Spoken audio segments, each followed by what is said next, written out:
നടൻ സിദ്ദിഖ് അമ്മയുടെ general secretary സ്ഥാനത്ത് നിന്ന് രാജിവെച്ചു.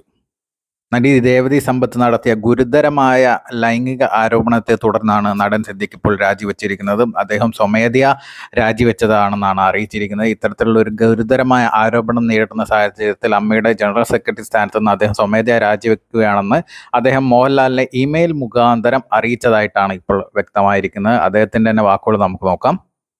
അതെ, ഞാൻ ഔദ്യോഗികമായിട്ടുള്ള രാജി മോഹൻലാലിനെ അറിയിച്ചിട്ടുണ്ട്, പ്രസിഡന്റിനെ അറിയിച്ചിട്ടുണ്ട്. താങ്കൾക്കെതിരെ ഇന്നലെ ഒരു നടി ഒരു പരസ്യമായ വെളിപ്പെടുത്തൽ നടത്തിയിരുന്നു. ആ പശ്ചാത്തലത്തിൽ തന്നെയാണോ രാജി? അതെ, എനിക്കെതിരെ വന്ന ആരോപണങ്ങൾ അത്രയും വരുമ്പോൾ ഞാൻ പിന്നെ ഔദ്യോഗികമായിട്ട് അവിടെ തുടരേണ്ട ആവശ്യമില്ല എന്ന് തോന്നിയതുകൊണ്ട് മാത്രം ഞാൻ സ്വമേധയാ രാജിവെച്ചതാണ്. ഹേമ കമ്മിറ്റി റിപ്പോർട്ടിന് പിന്നാലെ ഗുരുതരമായ ആരോപണങ്ങളാണ് താരസംഘടനയിലും സിനിമാ മേഖലയിലുമായിട്ട് ലഭിച്ചുകൊണ്ടിരിക്കുന്നത്.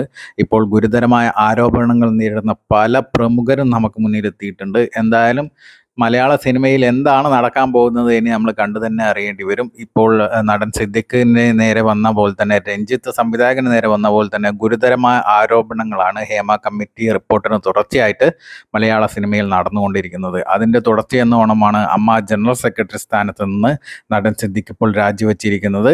തുടർച്ചയായിട്ടുള്ള ഇത്തരത്തിലുള്ള ആരോപണങ്ങളും തുറന്നുപറച്ചിലുകളും മൂലം മലയാള സിനിമ പ്രേക്ഷകരുടെ മുന്നിലും രാജ്യാന്തര തലത്തിൽ തന്നെ വൻ നാണക്കേടിലേക്ക് പോയിക്കൊണ്ടിരിക്കുകയാണ്. എന്താണ് ഇനി അടുത്ത ആരോപണം, ആരെക്കുറിച്ചാണ്, എന്താണ് സംഭവിക്കാൻ പോകുന്നത് എന്ന് പ്രേക്ഷകരും മീഡിയക്കാരും അക്ഷമരായിട്ട് കാത്തിരിക്കുന്ന ഒരു അവസ്ഥയും കൂടിയാണ്. മലയാള സിനിമയിൽ ഖേദകരമായ അവസ്ഥയിലേക്കാണ് പോകുന്നത്.